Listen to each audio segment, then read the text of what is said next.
আজকে আমরা কথা বলবো নতুন ভোটার হওয়ার জন্য আবেদন করবেন কিভাবে, কি কাগজপত্র প্রয়োজন হবে। সর্বপ্রথম গুগলে গিয়ে new voter ID card apply লিখে বাংলাদেশ ইলেকশন কমিশনের ওয়েবসাইটে চলে যাচ্ছেন। সেখানে গেলে এনআইডি অনলাইন সার্ভিসে ক্লিক করবেন।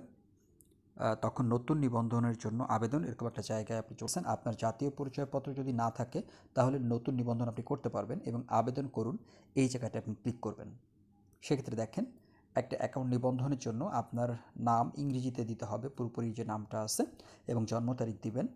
পাশাপাশি ভার্টিক্যালি যে দাগগুলো আছে এই দাগের মধ্যে দেখেন একটা কোড নাম্বার আছে, এই কোড নাম্বারটা আপনাকে দিতে হবে। এই কোড নাম্বার দিলে একটা মোবাইল নাম্বার চাইবে, তখন আপনি একটা মোবাইল নাম্বার এখানে দিবেন এবং বার্তা পাঠান এই জায়গাটায় আপনি ক্লিক করবেন। আপনার ফোনে 6 ডিজিটের একটা কোড নাম্বার চলে যাবে এবং এই 6 ডিজিটের যাচাইকরণ কোডটা এখানে আপনি বসাবেন। বসানোর পরে বহালে ক্লিক করবেন। ওকে, এবার আপনার অ্যাকাউন্ট নিবন্ধন করতে হবে। সেক্ষেত্রে আপনাকে একটা ইউজার নেম দিতে হবে। আপনি খুব সহজেই আপনার নামটা ইংরেজিতে এখানে দিয়ে তারপরে কয়েকটা সংখ্যা ব্যবহার করে আপনি ইউজার নেম ক্রিয়েট করতে পারবেন। এরপরে পছন্দ মতো একটা পাসওয়ার্ড এবং পুনরায় সেই পাসওয়ার্ডটা লিখে আপনি বহালে ক্লিক করবেন। আপনি হোম পেজে চলে আসলেন। এরপর হচ্ছে আপনি প্রোফাইলে চলে যাবেন।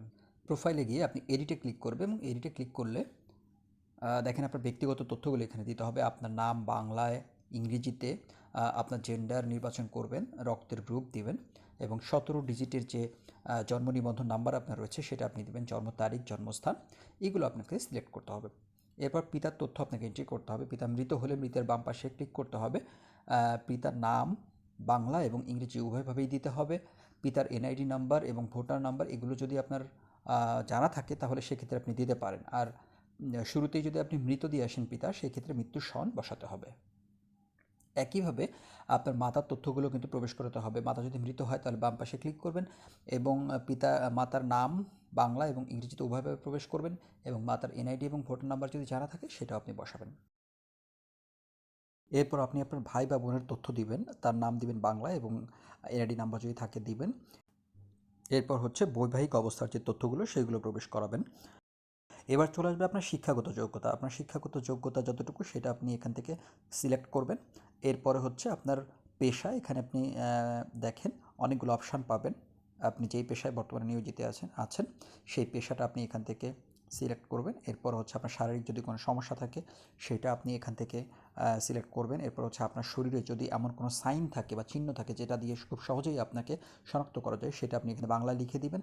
আপনার tin number, driving licence, passport number যদি থাকে আপনি দিতে পারেন। তবে ধর্ম অবশ্যই আপনাকে এখানে সিলেক্ট করতে হবে। আপনি চাইলে টেলিফোন নাম্বার দিতে পারেন। এরপর আপনি চলে যাবেন পরবর্তীতে। এখানে আপনাকে আপনি যেই দেশে বর্তমানে অবস্থান করছেন সেই দেশের নাম আপনাকে সিলেক্ট করতে হবে। এরপর আপনি ভোটার ঠিকানা অর্থাৎ আপনি বর্তমান বা স্থায়ী কোন ঠিকানায় আপনি ভোটার হতে চান সেইটা আপনাকে সিলেক্ট করতে হবে। আপনি যদি স্থায়ী ঠিকানায় ভোটার হতে চান তাহলে আপনি স্থায়ী ঠিকানার বাম পাশে ক্লিক করবেন। সেক্ষেত্রে আপনার শুরুতে হচ্ছে বর্তমান ঠিকানা দিতে হবে, বিভাগ, জেলা, উপজেলা, আরএমও, ইউনিয়ন, মৌজা বা মহল্লা, গ্রাম বা রাস্তা এবং বাসা বা হোল্ডিং নাম্বার।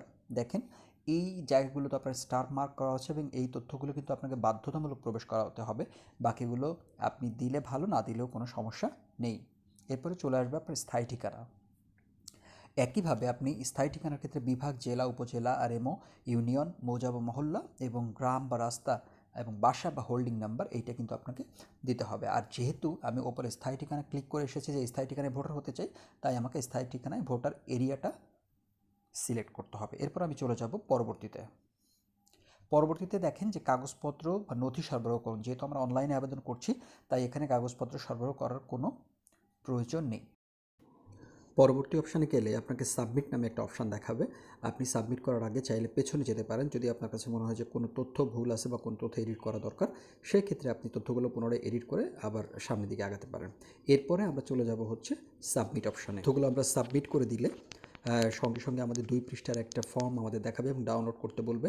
এই ফর্মটা আমরা ডাউনলোড করব এবং এখানে আপনি যত ধরনের তথ্য ইনপুট দিয়েছেন সকল ধরনের তথ্য কিন্তু এই 2টা ফর্মের মধ্যে আপনি পেয়ে যাবেন। এখানে আপনার কাজ হচ্ছে যে আপনি এটা ডাউনলোড করে এই ফর্মটাকে আপনি প্রিন্ট দিবেন। এই 2 পৃষ্ঠার এই ফর্মটাকে আপনি প্রিন্ট দিবেন এবং প্রথম পৃষ্ঠায় আপনার সেরকম কোনো কাজ নেই, তেমন কোনো কাজ নেই। দ্বিতীয় পৃষ্ঠায় 33 নাম্বার যে ঘরটা আছে এখানে হচ্ছে আপনি আপনার নিজের স্বাক্ষর দিবেন।